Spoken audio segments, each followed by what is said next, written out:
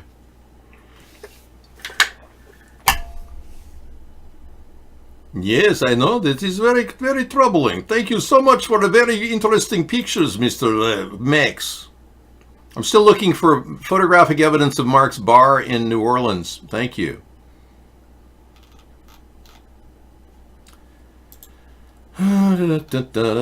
Okay, so all these things are happening while Trump has been president for 3 years. He's hurting Ukraine by holding back revenue. For a long time, by the way. And that's exactly the premise of the current impeachment report the Democrats are putting out.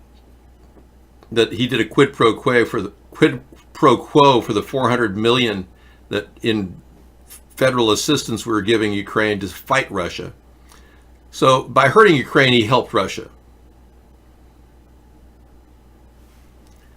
Oh, check my Twitter, okay.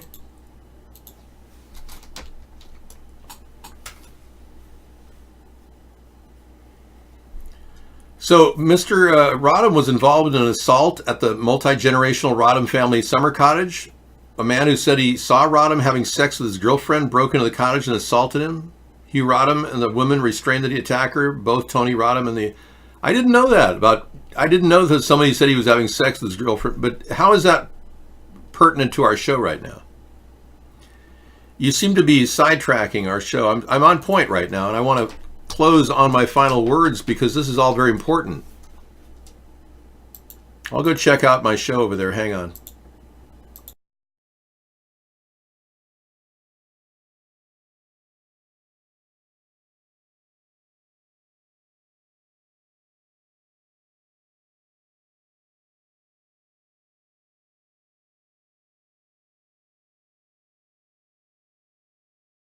I'm back. This is the end. Why the news flash? Yeah, it's the end. Rod, everyone knows who David Sponheim is, including Donald Trump. He's been stealing my ideas for the past 7 years, or 6 years, 5 years, 5 years.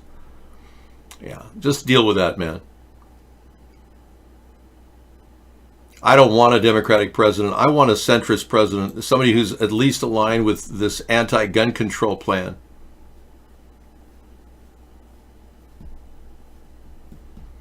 Well, your anger toward Reptoid has been long-standing. You heard that Reptoid thinks he's Satan, right? Just so you know. Trump Tardo, you keep publishing message censored. What are you trying to do? Look at that. Scissor Fight outed you a while back saying you're just writing that message censored every time you write anything. That's all you get in there. They either have a hard censor going on you or you really are playing games. Did you see the follow just now? No, I don't. I don't have any access to anyone following my show. I'm checking, though, to verify your... Well, apparently we have one more follower in the past few days. Yeah. Okay. Let me check my messages. I don't get any messages normally. Nope, we haven't yet anything at all. No messages from Mr. Shatner. Sorry. Okay, here's the real William Shatner Twitter, Dave. Now I'm going to go follow you right now, William. Okay? And you can somehow message me back. Okay? All right, there you go. WilliamShatner.com. I just followed you. I'm in there, man. I'm in there trying to get through. Earth to William Shatner. Earth to William Shatner. It's not that I would need work. I'm heavily censored. And that's a bad thing. Yeah, you don't understand what censorship is, Rodney. Anyway, the other thing I wanted to say that Donald Trump never imposed any Russian sanctions. Nothing. No Russian sanctions for over a year and a half of his presidency. And he did send his son off to meet the Russian lawyer to end sanctions. When she asked what she was doing, she said, hey, I'm just here to do end sanctions for Russia. And then they got back to her and they said, you need to change your dialogue to talking about emails from Clinton. Donald Jr. said that he was just talking about adoptions, Russian adoptions. He pulled that one out of a hat, I think. Well, again, I don't have any access to finding out who followed me. There's no way I can check that. Let's check my followers. Yeah, nobody there. Nope. I have no knowledge. I'm shadow banned over there, man. That's one of the reasons why I don't even use Twitter. I'm shadow banned. They don't even allow people to get messages through to me at all. McTavish. Your best bet is to just email me more information, contact, and then I'll have my agent contact your agent. And we can get together and share our information. Nothing gets through to me on Twitter. Nothing. Anyway. The Escobar, world of Escobar, folding smartphones. Oh, that's weird. Apparently they like burner phones so much they're into the folding smartphones. That's the new thing. I'll have to look at that later. Thank you. Mark on audio test night at karaoke club. Mark. Is that Mark? Really? Okay, that's pretty good. It almost looks like Mark. So this is the club that you guys worked on getting the PA built. Mark bought an entire city block with all the money he's made censoring our show, and we're just gathering evidence of this. It does look a little like Mark from the side profile, his weight and everything, physically. Yeah, I see your point. Well, thanks. Any information at all that links this, because I got a lot of people who don't believe this is happening, that Mark's not getting money, somehow censoring me. Prince Andrew's accuser speaks out for the first time in an interview. Good.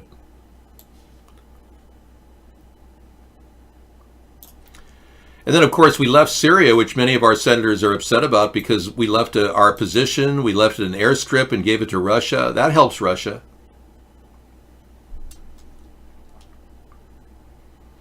We disrespected NATO big time under Trump, and they're almost ready to start their own militia, an army. NATO wants to just not worry about U.S. support anymore. Emmanuel Macron considered possibly generating his own standing army.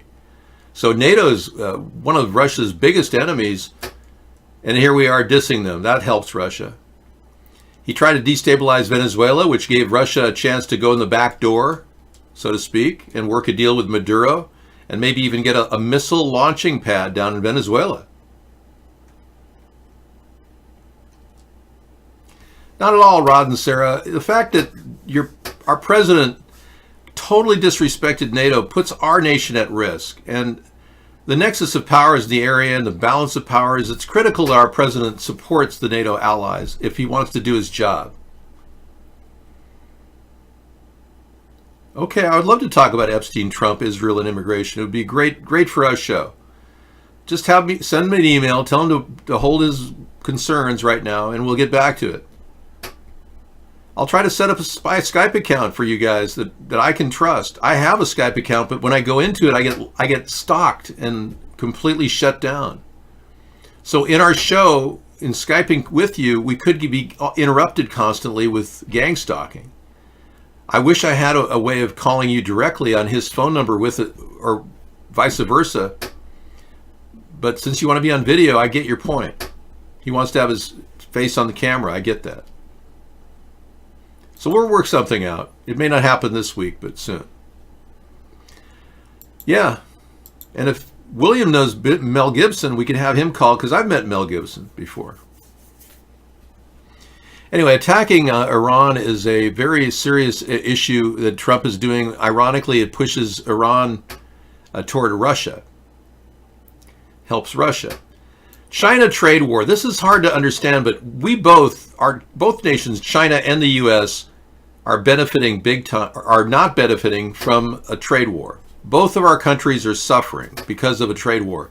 Russia, however, is benefiting because it has a small economy and it's growing bigger as we get smaller.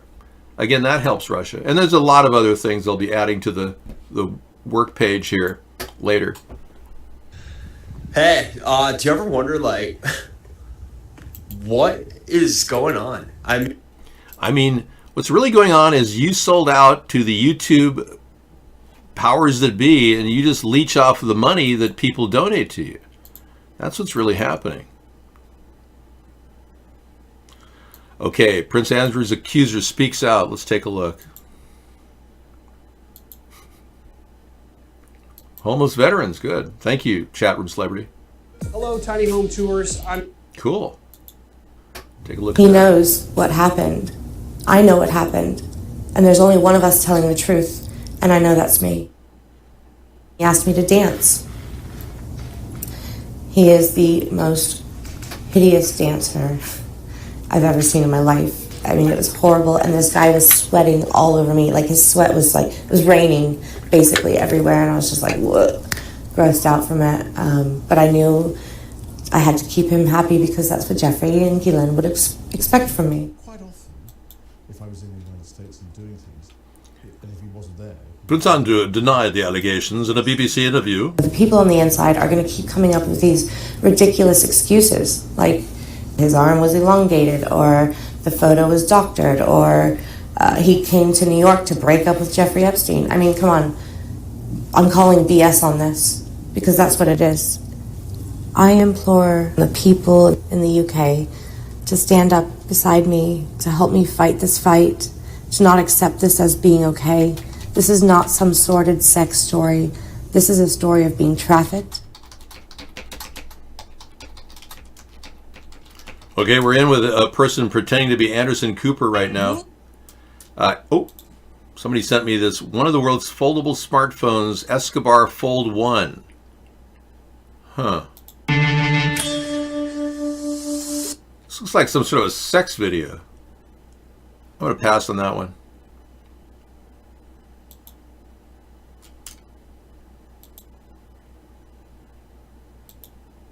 All right. Got lots of good stuff tonight.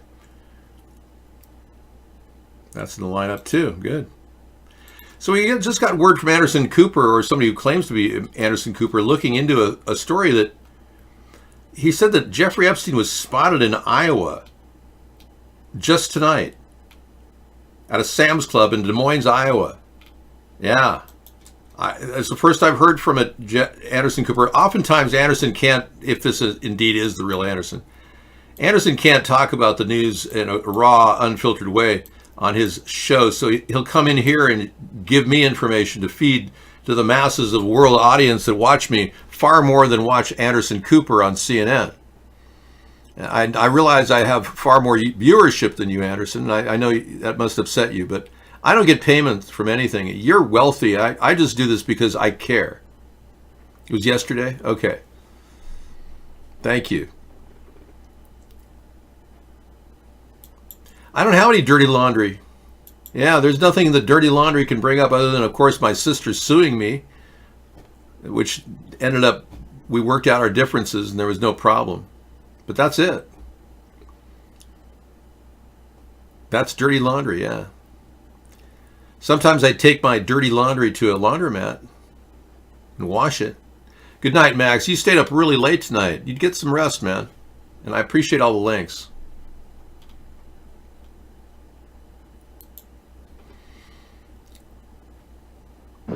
Hi, this is John in Los Angeles. It's December 2nd, 2019, about 3:15. We're in Long Beach, by the way. Yeah, I just wanted to say thanks, John. For what? For letting me know about this, because this is something I never knew about. As you can see, I'm holding these organic tampons. I never thought twice about glyphosate being in cotton and letting it mix with your bodily fluids like on your regular tampon brands, Tampax. Thanks, Rod, for clarifying, but that obviously, yeah, that's allegations that are now no longer the case. It was just the trailer. Thank you. Right, the trailer. You call it a trailer, it's a home.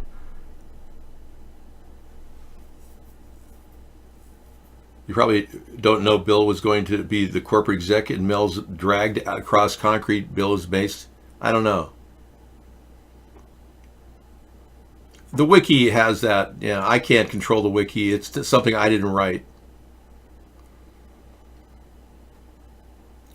Well, I'm amazed that there's, glyphosate in almost everything. We're past our 10 o'clock quit time, but I'm going to disregard that's a duplicate. Okay. Well, I have to get going, but I will report the Epstein thing if I find anything you can share. Thanks, Anderson Cooper. Yeah, you guys, I would love to talk more about Epstein being alive, and if proof is in Des Moines, Iowa at some store, I'd like to see it. Cool. All right. There's no fruity here, Rod. We're the only people here, not fruity. Okay.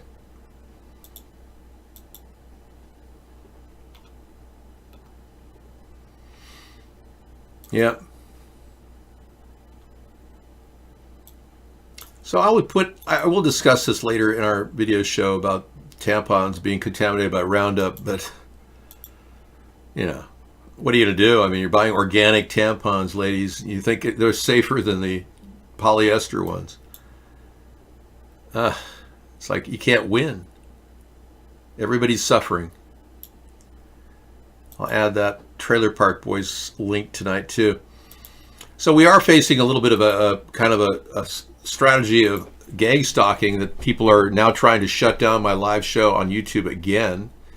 After 5 years being down, the same people are now attempting to gang stalk us, and YouTube's falling for it yet again. So we may be kicked off of YouTube, and our live show may be terminated if they rule against us one more time. He owns islands, but he lives in Iowa. Or he's in Iowa. I don't know. All I can tell you is if he's in Iowa, he's really, slumming it. Maybe he's part of that Nebraska porn group that, making films in colleges now. Maybe Epstein branched out to older women, college girls. Who knows? I mean, he's bound to be looking for women right now rapidly, trying to get more and more women to sting and get politicians in vulnerable positions where they have bad dirt on every single person so they can control politics. That's what Jeffrey Epstein's purpose is. Yes, because of David, we both found our favorite YouTuber. Not really. I think you're the fact that you're giving that person credence who doesn't say anything and makes lots of money on YouTube is absolutely an atrocity. You're showing no respect for our show. You didn't bother to even go to my David Spanum account and check that out that we talked about. So it's almost like you're not even here. Why don't you go into his channel and hang out there? Because you really have no value here. Can you believe this guy? He talks about this guy being such a great, intelligent guy. I mean, do you ever wake up or do something? I don't think you ever did anything, man. I don't think you woke up and did anything. Happy holidays to you. And to all a good cheer. Okay, so this is it. We're going to sign off. I'm going to give you the Republican rebuttal to the Democrats' constant attack on Donald Trump. And we'll go on from there. I'm not going to keep the right from having their word. I just didn't want to listen to it while I projectile vomit on the screen. It's the least I could do. So we will let them talk. Devin Nunes can continue his tirade about nothing. It's all a hoax. It's all a witch hunt. I'm innocent because it's all a witch hunt. Yeah, sure. Donald, it's time for Betty Bye. Put the puppet away. Thank you, Vladimir, for handling Mr. Trump the puppet. All right, we'll see you guys later tonight. I'll be in the chat room till 1 in the morning, and tomorrow we're back at 5 p.m. for Truth Tuesday, Pacific time. Yay! The beat goes on and on and on. It never ends. We can't stop because we won't stop.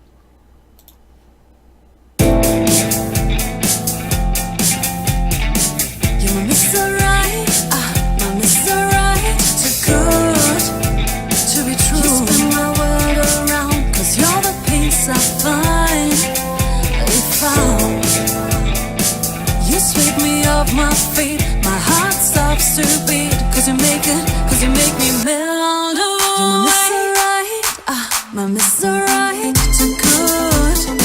Just turn my world around. Cause you're the peace I find. If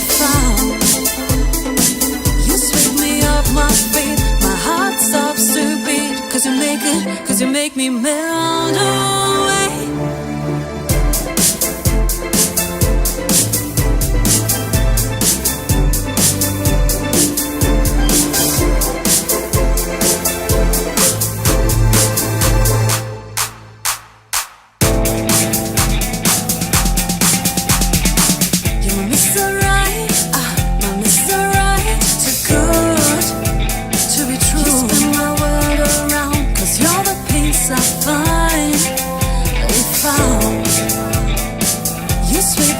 My feet, my heart stops to beat. Cause you make me melt away. My Mr. Right, too good to be true. So that's where we're at right now. We'll see. I think it's just phase 2 of the circus this week. Okay, well, apparently there was a guy by the name of Mark Sandy, who was a career employee who worked in the Office of Management and Budget, and he said that the holdup of the money, which wasn't for all that long, it was released on September 11th, he says that holdup had to do with the contributions by other countries. And